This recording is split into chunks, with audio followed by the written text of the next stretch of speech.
Salut à tous, c'est Danny Haifong. Je ne peux pas faire de direct, mais je voulais vous donner une nouvelle mise à jour sur la situation de guerre entre Israël et l'Iran.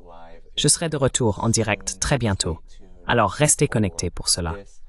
Commençons par les dernières informations. Le camp Dayan, l'école de renseignement militaire d'Israël, a été visé par des missiles de nouvelle génération en provenance d'Iran, et le siège du Mossad a également été ciblé. Les services de renseignement américains estiment que parmi les cibles figuraient des aérodromes israéliens, mais aussi, et c'est crucial, le siège du Mossad, le service de renseignement international d'Israël, qui se trouve à l'intérieur de Tel Aviv. Il est situé dans la partie nord de Tel Aviv, mais reste dans la ville, dans une zone densément peuplée. Bien sûr, la préoccupation est que, même si l'Iran considère cela comme une cible militaire, cela se trouve dans une ville densément peuplée.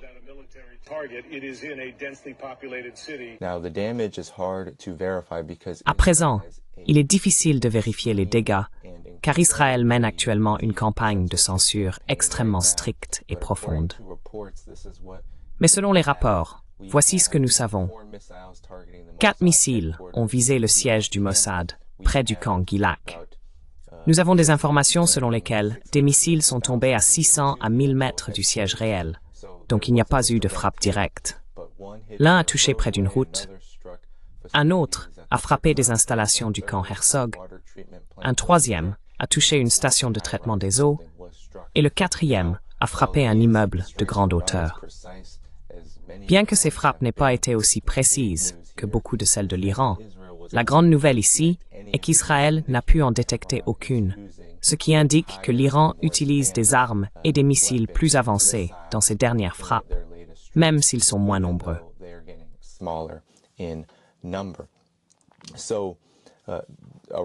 Ainsi, l'Iran a également déclaré avoir mené environ 550 opérations de drones depuis le début de l'opération Vraie Promesse 3, soit plus de 100 par jour.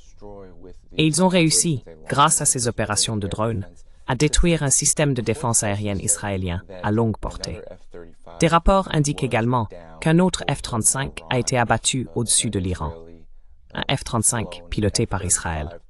Nous voyons aussi des fragments de missiles dans le nord d'Israël. Un autre développement important est que de plus en plus, nous constatons l'échec des intercepteurs de la défense aérienne israélienne. Ils sont en train de s'épuiser. Des vidéos en témoignent. Et cela pourrait expliquer pourquoi il y a une panique généralisée au sein du gouvernement israélien, ainsi qu'au sein du gouvernement des États-Unis, quant à la manière de réagir rapidement à cette situation. Nous attendons encore une confirmation sur le niveau d'avancement de ces armes utilisées par l'Iran.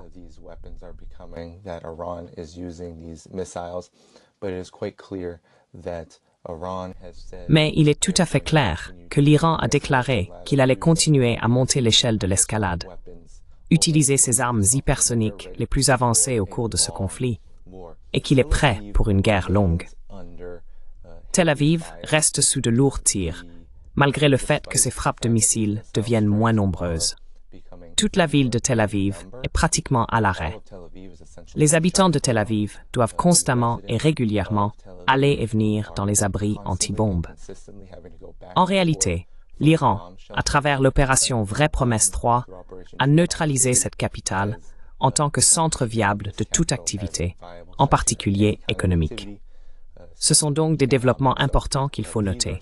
L'Iran a affirmé qu'il poursuivrait sa campagne de missiles, que ce n'est en réalité que le début. Et il a rejeté tous les rapports provenant des médias grand public occidentaux et des médias israéliens, selon lesquels ces systèmes de missiles seraient en train de s'épuiser.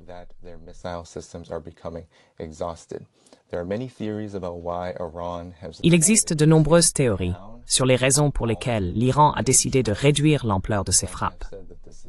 Certains affirment qu'il s'agit d'une guerre psychologique, qu'il cherche à endormir Israël. D'autres pensent qu'il pourrait préparer des opérations plus importantes, des opérations imprévisibles, qui frapperaient durement les centres militaires et de renseignement israéliens, et qu'ils essaient de suivre un schéma imprévisible afin que les systèmes de défense aérienne israéliens soient non seulement épuisés, mais aussi désorientés, et que l'armée israélienne soit incapable de prévoir leurs prochaines actions. Tout cela est donc très plausible, bien sûr, et tout à fait compréhensible.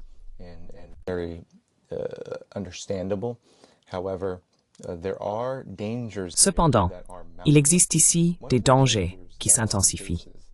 L'un des dangers auxquels l'Iran est confronté n'est pas seulement les pertes civiles qui ont touché le pays, mais aussi le fait que l'Iran semble avoir du mal à contrer l'infiltration du Mossad, ainsi que des services de renseignement et de l'armée israélienne au sein des plus hauts échelons de ses canaux militaires.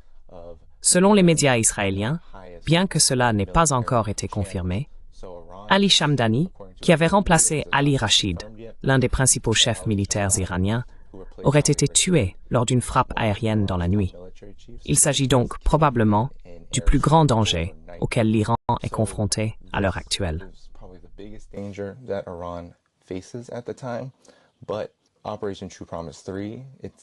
Mais l'opération Vraie Promesse 3, semble-t-il, continue, étant donné que le début de ce conflit a vu Israël éliminer un grand nombre de hauts responsables militaires iraniens.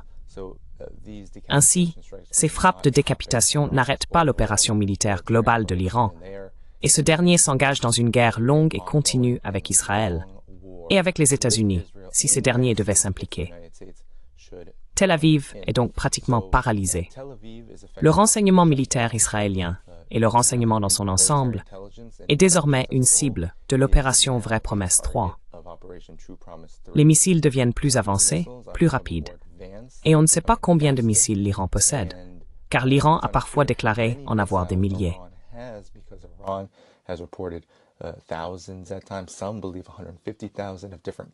Certains estiment qu'il y a 150 000 missiles de différents types et variétés. Cependant, quoi qu'il en soit, l'information la plus importante ici est que l'Iran est prêt à poursuivre cette opération et ne cherche pas la capitulation.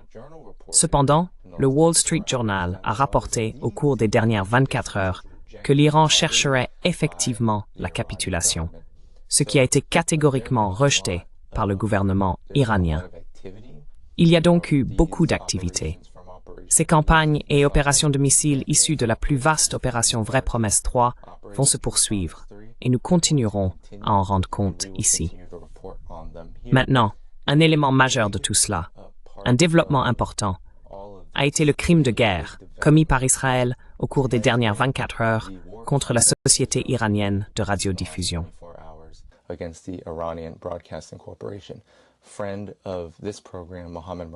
Un ami de cette émission, Mohammad Marandi, participait en fait à une interview au moment où cette opération a eu lieu. Ainsi, la radio-télévision iranienne a été frappée par Israël. Une personne a été tuée. Une vidéo a circulé montrant une journaliste de la radio-télévision iranienne obligée de quitter les lieux au moment de la frappe, alors que la poussière et les débris envahissaient le bâtiment. Quelques minutes plus tard, une fois la poussière retombée, elle est revenue pour rendre compte de la situation.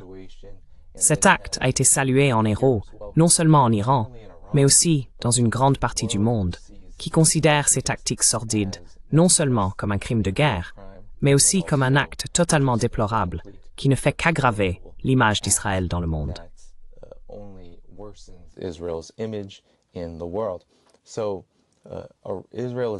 Israël cible donc désormais les médias dans le cadre d'une opération de changement de régime, ce qui, comme vous vous en souvenez peut-être, est la même stratégie qui a été appliquée en Yougoslavie et en Libye, où les stations de médias étaient visées afin de couper la population des informations provenant de l'État ciblé.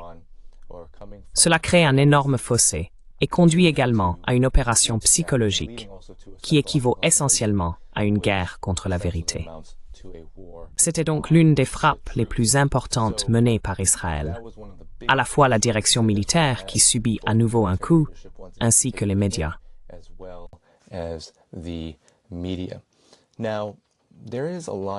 En ce moment, il y a beaucoup de panique, tant en Israël qu'aux États-Unis. Les États-Unis participaient au G7. Donald Trump était au Canada, et il est parti brusquement pour Israël. Il a déclaré qu'après le dîner avec les dirigeants du G7, il allait partir pour des raisons évidentes.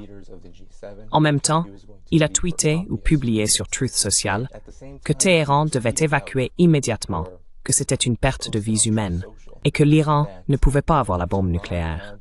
Il s'en est également pris à Tucker Carlson sur Truth Social. La situation était très chaotique et le brouillard de la guerre est incroyablement dense.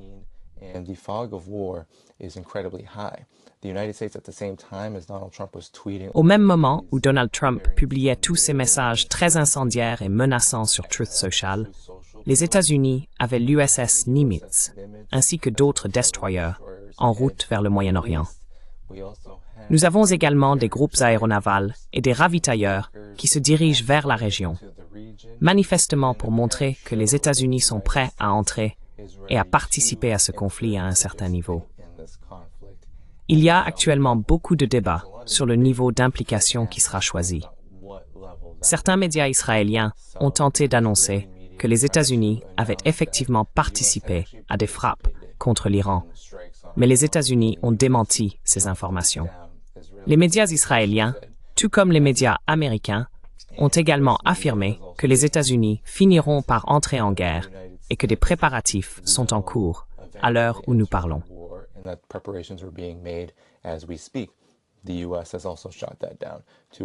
Les États-Unis ont également rejeté cela dans une certaine mesure. Cependant, ce que les États-Unis n'ont pas rejeté, ce que Pete Hegseth a déclaré sur Fox News, c'est qu'ils se préparaient à défendre, entre guillemets, leurs intérêts dans la région au cas où l'Iran les attaquerait.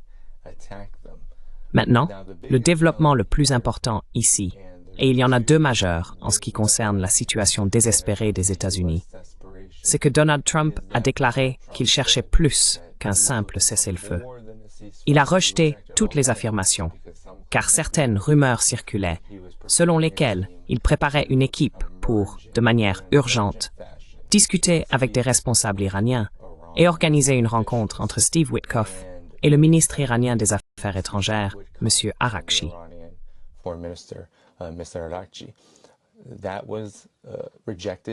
Cela a été rejeté par Donald Trump lui-même, mais il a déclaré qu'il recherchait plus qu'un simple cessez-le-feu, ce qui a de nouveau suscité des inquiétudes quant à une implication plus directe des États-Unis dans cette guerre de changement de régime. Bien sûr, nous savons que les États-Unis fournissent un soutien logistique à Israël, qu'ils apportent toujours un soutien militaire à Israël. Et maintenant, la question est de savoir jusqu'où les États-Unis vont s'impliquer davantage. C'est une situation en évolution. Et dans un autre acte de désespoir, un autre acte qui, selon moi, montre la panique qui règne à Washington, Donald Trump a rejeté l'évaluation de Tulsi Gabbard lors de l'évaluation annuelle des menaces. Une position qu'elle maintient, à savoir que l'Iran ne construit pas d'armes nucléaires. Il a dit qu'il se moquait de ce qu'a dit Tulsi Gabbard.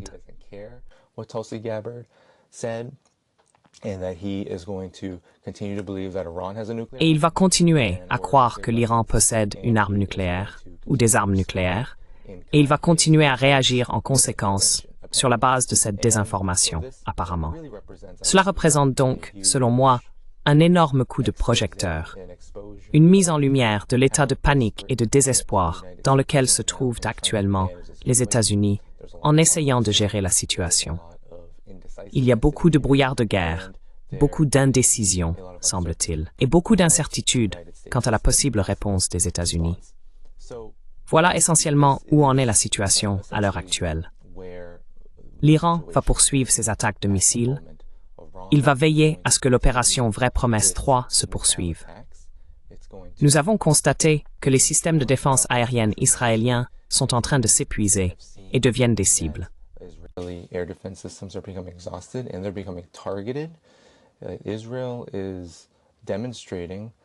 Israël démontre qu'il n'a pas les capacités, bien qu'il continue de prétendre le contraire, de frapper de manière significative les installations nucléaires iraniennes. En revanche, il a bel et bien les moyens de terroriser les civils. Et il le fait. Il frappe désormais les médias. Globalement, malgré sa prétention à la supériorité aérienne, l'Iran mène des frappes de missiles en plein jour sur Israël, qui causent des dégâts, qui maintiennent l'ensemble d'Israël pratiquement en état d'alerte maximale. Et cela perturbe la capacité du soi-disant État d'Israël à fonctionner comme une société. Je pense que cela fait partie de la guerre d'usure menée par l'Iran et de ce qu'il espère accomplir à mesure que l'escalade se poursuit. L'Iran considère ce conflit comme une guerre longue. Il ne le voit pas comme une guerre courte. Il constate que l'escalade est en grande partie gérée par les actions des États-Unis.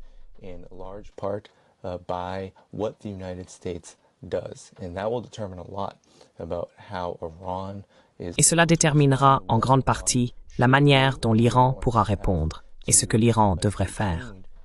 Nous allons devoir rester attentifs à tout cela. Du côté américain, cependant, alors que nous voyons les humiliations s'accumuler, que les systèmes de défense aérienne israéliens échouent, que les missiles iraniens continuent d'être lancés sur le territoire israélien, et que nous constatons non seulement des victimes, car l'Iran ne cherche pas à faire un grand nombre de victimes, mais aussi que les cibles deviennent de plus en plus significatives, tant sur le plan symbolique que sur leur impact réel. Nous voyons désormais les États-Unis et Israël s'empresser de se préparer à une guerre plus vaste.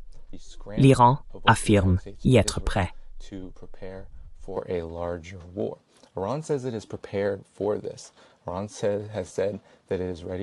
L'Iran a déclaré qu'il était prêt à cibler des intérêts dans toute la région si les États-Unis s'impliquaient davantage. Nous allons donc devoir attendre de voir. À mon avis, ce serait une catastrophe pour l'administration Biden de s'engager pleinement dans cette guerre. Et toujours selon moi, puisque les humiliations ont déjà eu lieu, puisque Israël a déjà connu l'un des moments les plus humiliants de son histoire tant vantée, mais aussi terrible, génocidaire et colonial, il y aurait, dans bien des cas, une réaction immédiate des États-Unis si ceux-ci étaient en meilleure position et se sentaient confiants. Rappelons que les États-Unis n'attendent pas, ne patientent pas, ne réfléchissent pas de manière stratégique. Lorsqu'ils sont en mesure de frapper immédiatement et avec une force majeure, ils le font.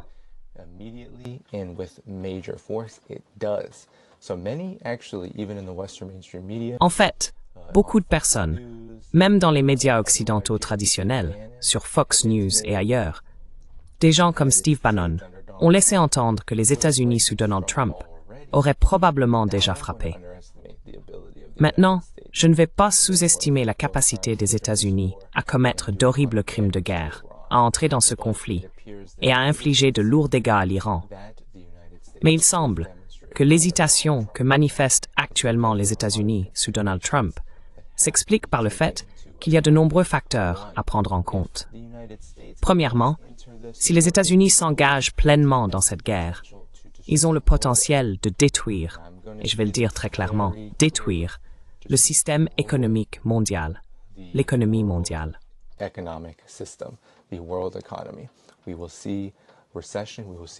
Nous allons connaître une récession.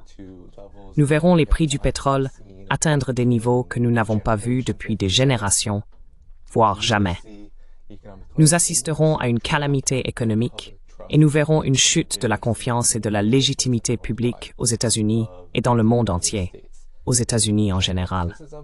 C'est une situation que Donald Trump aura du mal à gérer et à maîtriser à un stade aussi précoce de son administration. Bien sûr, les faucons de guerre contre l'Iran, des gens comme Lindsey Graham, ne s'en soucient pas. Ils voient en ce moment une opportunité d'agir aussi rapidement et aussi violemment que possible pour provoquer un changement de régime. Ils regardent l'ayatollah Ali Khamenei. Ils le considèrent comme la tête du serpent. Ils veulent le tuer.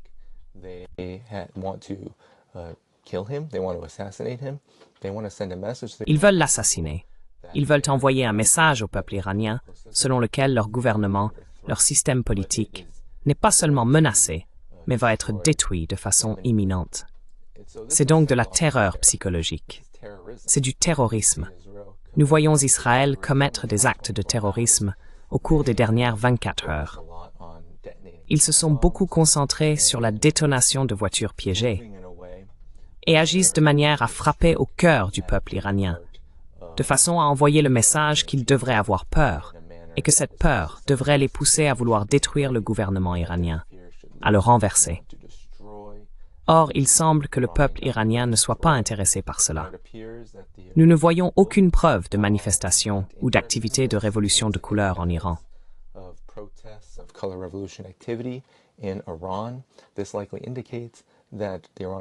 Cela indique probablement que le peuple iranien, au minimum, se rassemble autour du gouvernement actuel en temps de guerre. Cela a toujours été probable. Le peuple iranien subit depuis des décennies des sanctions, des menaces de guerre et des conflits réels. Rappelez-vous qu'après la révolution iranienne de 1969, la guerre Iran-Irak a éclaté immédiatement. Les États-Unis ont soutenu. Certains disent que les États-Unis ont soutenu les deux camps, mais ils ont envoyé des armes de destruction massive au gouvernement irakien. Cela a entraîné d'horribles pertes et de lourds bilans des deux côtés. Mais cela s'est produit juste après la révolution iranienne de 1969. Et l'Iran en est sorti, a réussi à se reconstruire et à continuer de développer sa société malgré les sanctions.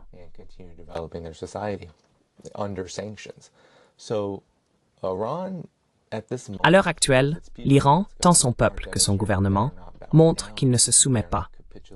Il ne capitule ni devant Israël, ni devant les États-Unis. Et en ce moment même, les États-Unis réfléchissent à la possibilité de s'impliquer davantage. À quoi cela pourrait-il ressembler? Eh bien, j'ai déjà dit dans cette émission que les États-Unis se trouvent dans une situation délicate. En envoyant leurs destroyers, leurs porte-avions, leurs ravitailleurs, etc., dans la région, ils doivent prendre en compte le fait que l'Iran retient peut-être ses coups pour l'instant, car il réserve ses armes les plus avancées et ses stocks de missiles les plus efficaces pour le cas d'un conflit plus large et plus important.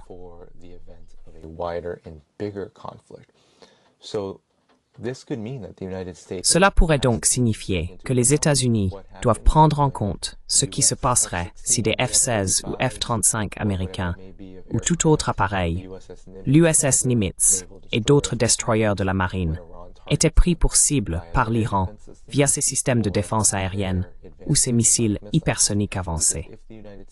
Car si les États-Unis perdaient ne serait-ce qu'un seul de ces équipements lors d'un conflit, ce serait une scène incroyablement dommageable et un coup porté à l'exceptionnalisme américain.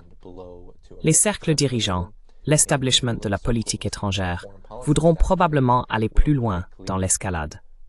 Et cela pourrait signifier une situation de guerre potentiellement nucléaire, où les États-Unis envisageraient de larguer une bombe nucléaire sur l'Iran. Compte tenu de ce danger, car si les États-Unis s'engagent sur cette voie, ce serait la fin de Donald Trump. Cela pourrait déclencher et provoquer des troubles généralisés aux États-Unis et dans le monde entier. Tout cela est extrêmement dangereux pour les États-Unis.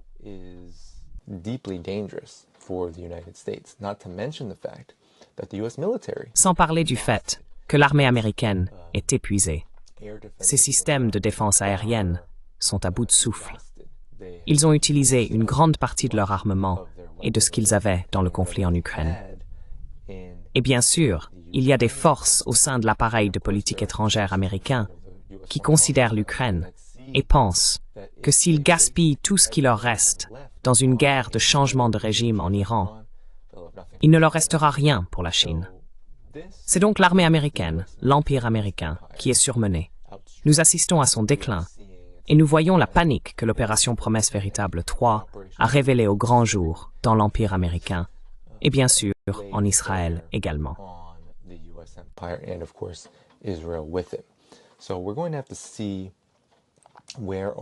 Nous allons donc devoir voir comment tout cela évolue. La situation reste en développement, mais nous savons désormais que l'Iran déploie des armements plus avancés. Nous savons aussi que l'Iran réduit le volume de ses attaques, leur ampleur en une seule fois, mais qu'il utilise davantage d'opérations tactiques, par exemple contre le renseignement israélien. Ils emploient également des méthodes très sophistiquées pour tromper Israël et l'amener à tirer sur des leurres et d'autres types de diversions, ce qui a permis de préserver les stocks de sécurité iraniens ainsi que les installations qui les abritent. Tout cela pour dire que l'Iran continue de se battre. Le gouvernement reste intact.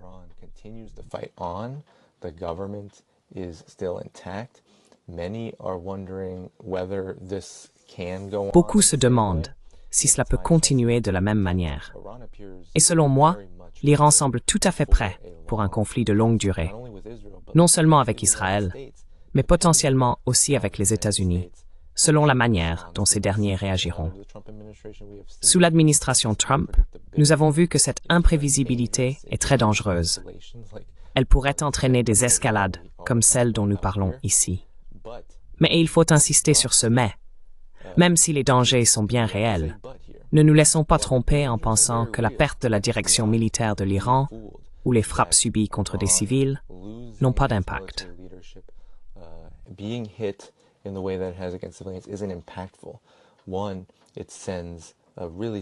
Premièrement, cela envoie un message très clair au peuple iranien. Ils ont des choix à faire, soit se préparer et combattre dans une guerre, soit capituler. C'est un choix extrêmement difficile à faire, et c'est un symbole de l'héroïsme du peuple iranien que de voir, par exemple, le journaliste de l'Iranian Broadcasting Corporation, une chaîne de télévision iranienne, revenir et rapporter cela après une frappe aérienne. Cela montre un niveau de détermination immense. Mais la décapitation du commandement militaire, même si elle ne va pas renverser le régime à ce moment précis, ils ne vont pas renverser le gouvernement iranien maintenant, représente un défi majeur auquel l'Iran est confronté, à savoir qu'ils sont fortement infiltrés.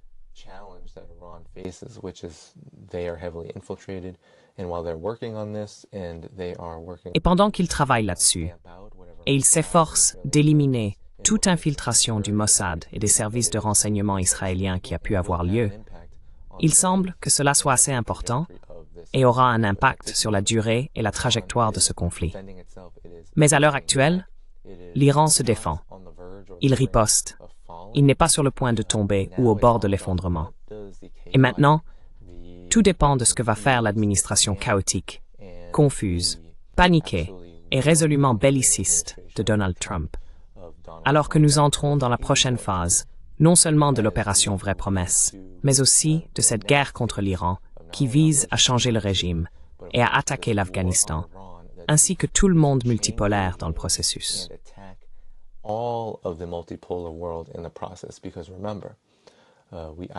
N'oubliez pas, je le dis depuis le tout début, la route de la Libye à la Syrie, et bien sûr toutes les opérations de changement de régime auxquelles les États-Unis et Israël ont participé, le génocide à Gaza, tout ce qui s'est passé dans la région. Tout cela vise, en fin de compte, à la destruction de la Russie, de la Chine et de l'Iran. Et maintenant, l'Iran, le projet Iran, est pleinement lancé.